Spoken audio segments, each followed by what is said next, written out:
Soy el pastor Juan José Gil. Hemos estado sufriendo algunos cortes por la censura en YouTube. Y bueno, llega un momento en que uno llega a reflexionar, es decir, ¿qué está pasando? Y ya estuve comentando, especialmente cuando nos habían censurado el primer vídeo. Y la verdad es que me chocó el comprobar en mis propias carnes, por decirlo así, que efectivamente vivimos bajo un régimen de censura o que hay empresas, hay medios que se dedican a censurar la opinión personal. Bueno, esto se ha estado repitiendo y bueno, pues nos toca seguir comentando algunas cosas porque uno reflexiona. Uno se pregunta, bueno, ¿esto hasta dónde llegará? Y uno pues reflexionando, meditando al respecto, también se da cuenta de que hay otra forma de ver las cosas. Y tenemos que aprender, tenemos que encarar las situaciones, las dificultades, de la manera más positiva posible. Yo sé que a veces esto no es fácil porque uno se siente como violentado. Cuando se pierde la libertad, cuando uno ya no puede hablar ciertas cosas, cuando los medios están ahí para coartar esa libertad de expresión. Bueno, pues estas cosas están pasando y ya os conté que yo he vivido esa época en los tiempos de Franco en España, como estudiante, claro.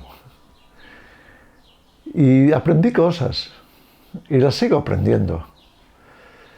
Yo recuerdo en aquellos tiempos había una revista que se llamaba La Codorniz y apareció en una de las portadas, apareció pues en dibujo, ¿no? Porque era una viñeta, un señor del tiempo, de los que anuncian el clima en la televisión. Y entonces salía el mapa de España y aquel hombre, aquel dibujo del hombre del tiempo, pues señalaba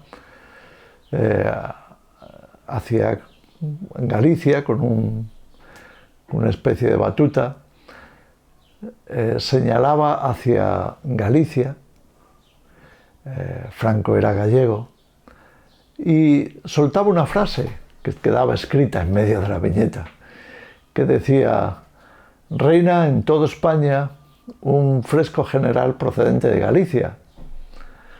Claro, aquello tenía mucho que ver con el tiempo, que muchas veces es así, que de Galicia vienen pues frentes que cubren la península. Pero en aquel tiempo y en aquella circunstancia pues hacía mucha gracia. Claro, enseguida retiraron, también la portada dio para censurar. Entonces, bueno, ¿por qué cuento esta anécdota? Porque ese es uno de los matices, una de las cosas que uno aprende con la censura es agudizar el ingenio. ¿Cómo puedo decir algo sin que se note tanto y que además aporte una cierta perspectiva humorística? Porque se supone que estamos hablando de una cierta crítica, pero bueno, con una forma más suave, un tinte de humor para poderlo expresar. La censura produce esto, produce que uno agudice el ingenio. Eso es una de las cosas que se aprenden. Si le damos la vuelta a la situación, pues podemos tomar nota y decir, bueno, ¿y cómo podríamos decir ciertas cosas con...? He visto que muchos lo hacen. Ya no solamente en cómo lo haga uno, sino en cómo lo ven desde fuera. Porque la censura también despierta la curiosidad. Cuando las personas ven que algo se ha censurado, dicen, ¿por qué será? Cuando de pronto estaban viendo un vídeo y ya no pueden verlo, y te aparece además el cartel que te dice, pues bueno, no se puede ver por esto, porque no está de acuerdo con nuestras normas, etc. Entonces esto despierta mayor deseo de ver aquello. Y claro, siempre hay una forma de transmitirlo, así que sales de un medio y te metes en otro. Uno más abierto, uno que no tenga tanta censura. Te pica la curiosidad. quieres saber más acerca de ese tema. ¿Por qué será que lo censuran? En este sentido, se le hace más publicidad. Así que la censura también tiene esa otra faceta, ese otro lado. Si te censuran algo, pues hasta puede ser positivo. Porque, oye, la gente va a tener más interés. No hay manera de parar. Es muy difícil parar la verdad, es muy difícil parar la libertad. Es muy difícil detener la opinión libre. Porque tarde o temprano, de alguna manera, y la propia gente lo va a pedir, se va a transmitir, se va a averiguar. Bueno, esto es una espada de doble filo, pero es uno de los aspectos que quería señalar acerca de qué podemos reflexionar sobre la censura o los sistemas censuradores. Otro aspecto importante es que la censura también de alguna forma te obliga a decir las cosas de otra manera. Es como aprender otro lenguaje. Es como estudiar cómo decir las cosas de manera que pueda haber una segunda lectura o cómo leer entre líneas.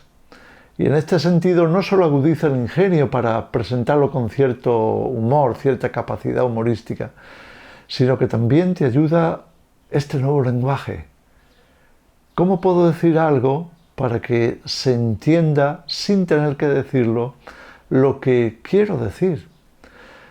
Y entonces se sustituyen palabras, giros, maneras de decirlo, pero al final la gente se entera igual.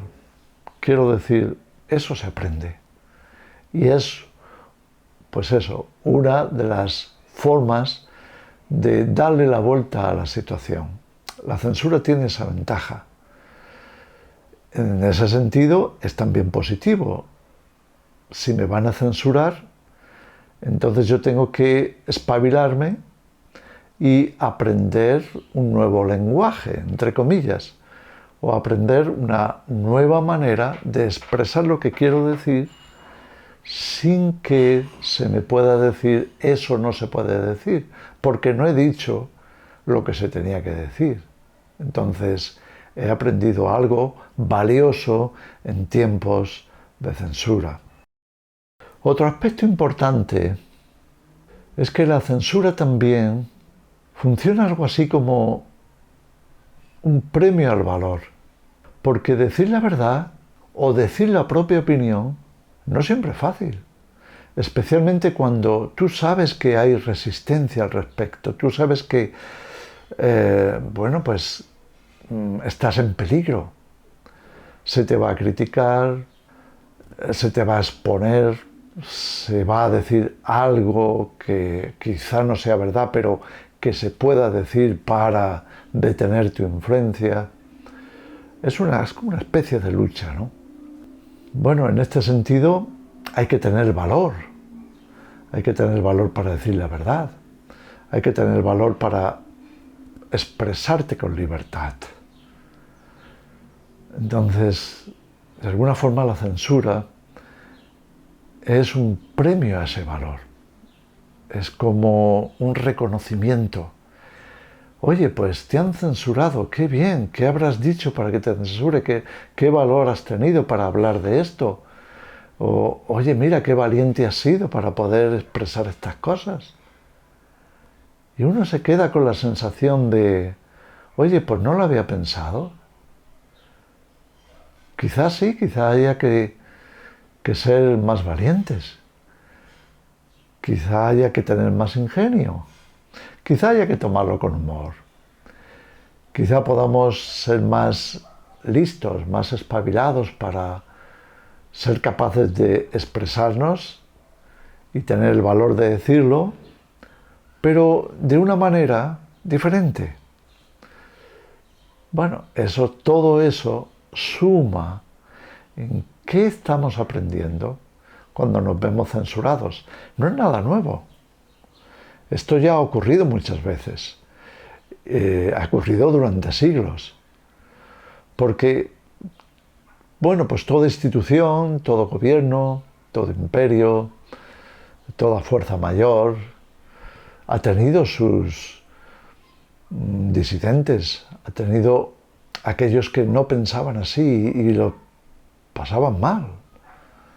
Entonces, no es nada nuevo, es algo histórico, es algo que ha ocurrido, trasciende el tiempo, ha ocurrido muchas veces. Y lo vemos en la literatura de siglos, cómo se han tenido que expresar ciertas cosas con cierta táctica, con cierto humor, con cierta capacidad de expresión.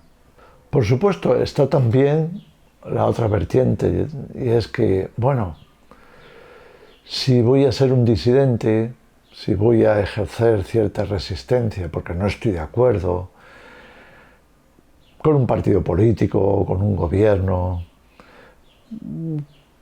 con una práctica social, con unas leyes, si no estoy de acuerdo con lo que se está dando, aunque tenga una aceptación social grande, aunque la gente piense de una manera que es totalmente diferente a lo que uno piensa, pero uno se siente con la obligación de expresarse con libertad. Y en ese momento uno se convierte en resistencia. Eres la resistencia. Y al ser resistencia, pues te ejercitas. ¿Cómo podemos resistir esa fuerza mayor? Esa opinión pública, esas leyes, ese gobierno. ¿Cómo podemos ejercitarnos en la resistencia? Creo que la censura también te hace pensar en eso. Bueno, ¿y ahora qué hacemos? Ahora somos resistencia. ¿Y ahora cómo lo vamos a hacer para ser una resistencia eficaz? Da que pensar. Yo creo que se está produciendo una resistencia cada vez mayor. Por todo esto que digo, esa es la contrapartida o la otra cara de la censura. Provoca una mayor resistencia, se quiera o no. Bueno, quizá los cristianos estemos necesitando eso, porque los cristianos llevamos aguantando muchas cosas. Llevamos viendo a lo largo de muchísimas décadas, siglos incluso, viendo cómo se aprueban leyes contrarias a la Biblia, pensamientos totalmente opuestos a la palabra de Dios y que se imponen socialmente y que se constituyen como ley. Y ahí estamos. Pasan muchas cosas, modas, costumbres, leyes, y luego pasan cosas muy graves y muy serias, como es la ley del aborto, leyes de género, no sé, podría estar enumerando muchas cosas que se imponen en los colegios, se imponen en los congresos políticos, se imponen en los medios. Bueno, ¿y la Iglesia? ¿Y nosotros los cristianos? ¿Debemos de callarnos o tenemos voz? ¿Debemos de dejarnos llevar por el miedo a ser oposición? ¿Por el miedo a ser calificados como resistencia? ¿El ser criticados o incluso perseguidos, como pasa en muchos países? El cristianismo está siendo perseguido en muchos países. Quizás esto sea bueno para nosotros los cristianos. Ejercitarnos en la resistencia, aprender a encarar la censura, aprender a ser valientes, aprender a hablar de otra manera, aprender a desenvolvernos en un mundo hostil, aprender a que el mundo está en contra y nosotros estamos aquí para defender la palabra de Dios, aprender a ser valientes. Así que le doy las gracias a Dios por la censura.